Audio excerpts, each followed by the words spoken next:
Congratulations and welcome to Circle of Friends Daycare Center. As you may know, Circle of Friends is an inclusive daycare center that services all children, specializing in the care of children with autism spectrum disorder or ASD.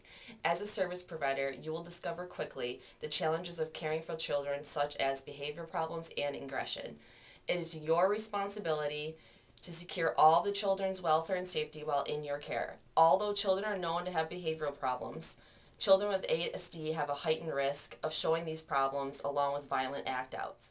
The training you will be taught today will teach you how to recognize and respond effectively to the warning signs that someone is losing control. Now let's get started.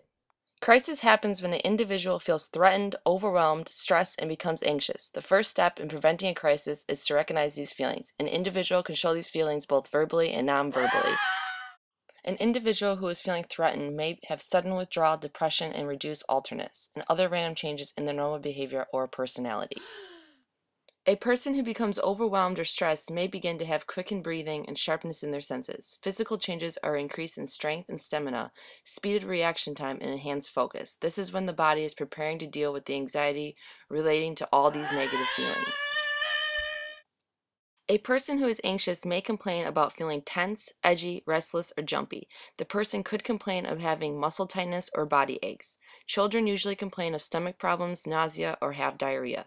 Behavioral signs relating to anxiety are the inability to relax, enjoy quiet time, or have the ability to be alone. Another sign is the difficulty of concentrating or focusing on activities or tasks. If you notice any of these signs, you should act quickly and compassionately. Each scenario should be handled different based on what is the safest for everyone involved.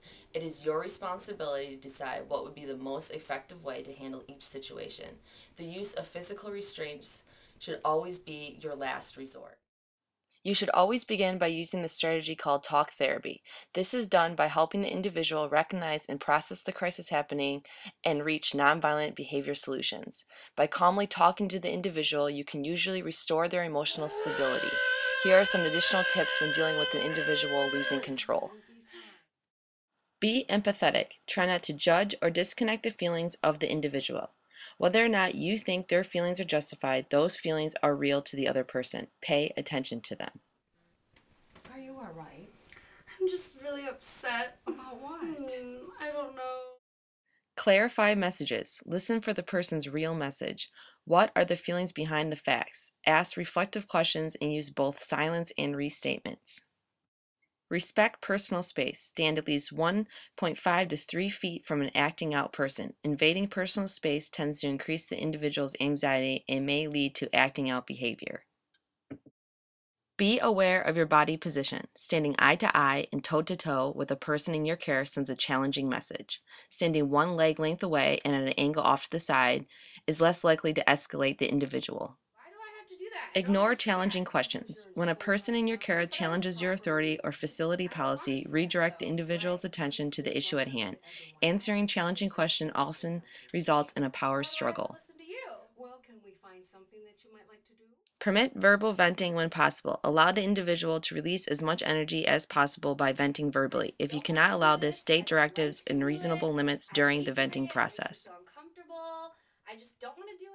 Set and enforce reasonable limits. If the person becomes belligerent, defensive, or disruptive, state limits and directives clearly and concisely. When setting limits, offer choices and consequences to the acting out individual.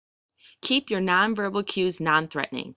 The more an individual loses control, the less that individual listens to your actual words. More attention is paid to your nonverbal communication. Be aware of your gestures, facial expressions, movements, and tone of voice. Avoid overreacting. Remain calm, rational, and professional. Your response will directly affect the person's behavior.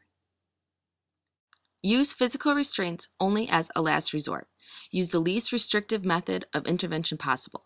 Physical techniques should only be used when individuals are a danger to themselves or others. Only competent, trained staff should use physical restraints. Remember, physical intervention may be dangerous.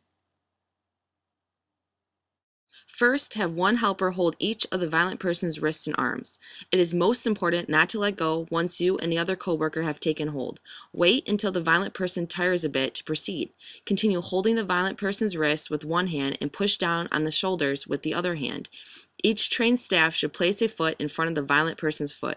The staff should use their closest foot and place it in front of the violent person's closest foot. Bend the violent person over at the waist. Wrap the violent person's arm around the helper's waist. Both helpers do the same. Be sure to bend the violent person's elbows out. This will prevent injury. If the violent person is big or strong, have a third person push down on the violent person's back between the shoulder blades to assist in bending the violent person over and hold in that position.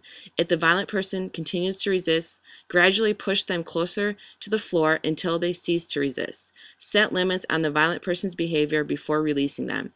Call for police assistance if needed, and make sure to complete an incident report. Keep in mind that the safety of others will greatly be affected by the way you respond to the crisis at hand, that these responses will profoundly impact your relation with the children you care for.